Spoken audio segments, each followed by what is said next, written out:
yarım sürdüğüm firvenedim tavus kuşum kumayım ördüğüm kuvamadım algırışım harmasım ütülüp bakrıbadım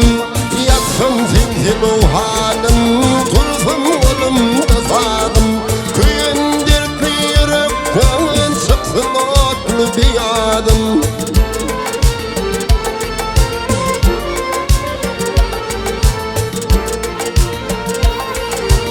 arzu çekir hirasım ödyarım zimanım canım fida eyleyip dilvat edir mısalım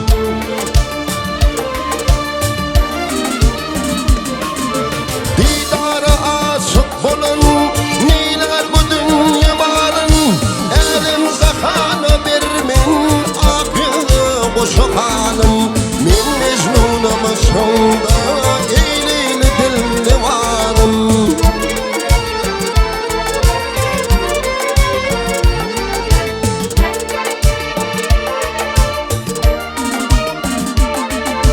hırmatında payınlar ulğuşunu durur min tabil hılmatınsa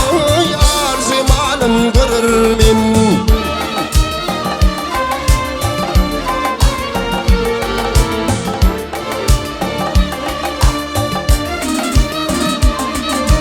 dünyanı terkileyip vasfına bulurur min barsanımdır kar olsa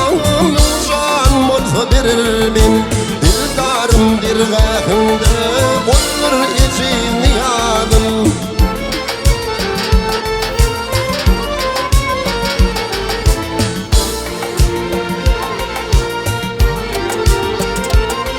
eyni pestir hicrinden köydemiş bu zamanı Eygüdül sindi güdül gelir mi bu zafana